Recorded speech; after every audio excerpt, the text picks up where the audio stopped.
আমাদের দেহে শরীরের ডান দিকে দেহের বৃহত্তম পৌষ্টিক গ্রন্থি যকৃৎ অবস্থিত, যার ওজন 1.5 কিলোগ্রাম। এটি গ্রেসন্স ক্যাপসুল নামক যোজক কলা দিয়ে আবৃত থাকে। যকৃতের দুটি খণ্ড, ডান খণ্ড ও বাম খণ্ড। উভয় খণ্ড ফ্যালসিফর্ম লিগামেন্ট দিয়ে পৃথক থাকে। যকৃতে পিত্ত তৈরি হয়, যা পিত্তথলিতে গিয়ে জমা হয়। যকৃৎকে আমরা জৈব রসায়নাগার বলি, কারণ শর্করা, প্রোটিন, ফ্যাট বিপাক, পিত্ত উৎপাদন, বিলিরুবিন, বিলিভার্ডিন উৎপাদন সহ দেহের গুরুত্বপূর্ণ অনেক কাজ যকৃতে সম্পন্ন হয়। এছাড়াও গ্লাইকোজেনেসিস, গ্লাইকোজেনোলাইসিস, গ্লুকোনিওজেনেসিস, অর্নিথিন চক্রের মতো পদ্ধতিগুলি যকৃতে সংগঠিত হয়। তাই যকৃৎকে সুস্থ ও স্বাভাবিক রাখা আমাদের শরীরের জন্য ভালো।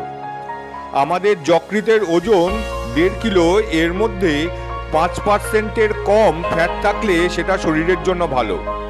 কিন্তু তা যদি 10 থেকে 30% হয় বা তারও বেশি হয়, তবে তাকে আমরা ফ্যাটি লিভার বলি।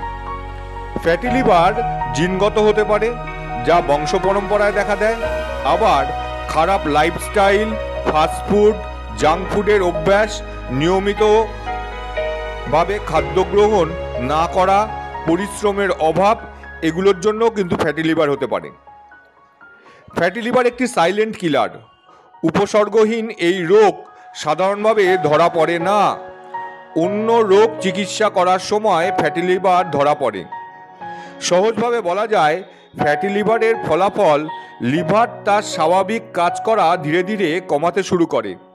লিভারের ফ্যাট কোষগুলি নষ্ট হয়। রক্তে শর্করার মাত্রা বেশি থাকলে, অর্থাৎ ডায়াবেটিস সহ কোলেস্টেরল, ট্রাইগ্লিসারাইড বেশি থাকলে ফ্যাটি লিভার হওয়ার সম্ভাবনা বেশি। যেসব ব্যক্তির খাদ্য তালিকায় শর্করা ও ফ্যাটের পরিমাণ বেশি থাকবে, তাদের ফ্যাটি লিভার হওয়ার সম্ভাবনাও তুলনামূলক অনেক বেশি। তাই সঠিক মাত্রায় শারীরিক পরিশ্রম, নিয়ন্ত্রিত ওজন, নিয়মিত পুষ্টিকর খাদ্য গ্রহণ ও শৃঙ্খলাবদ্ধ জীবনই এই মেটাবলিক সিনড্রোম থেকে আমাদের রক্ষা করতে পারে। আমাদের ভিডিওগুলি যদি ভালো লেগে থাকে, অবশ্যই লাইক করবেন এবং আমাদের চ্যানেলটি সাবস্ক্রাইব করবেন। সবাই ভালো থাকবেন।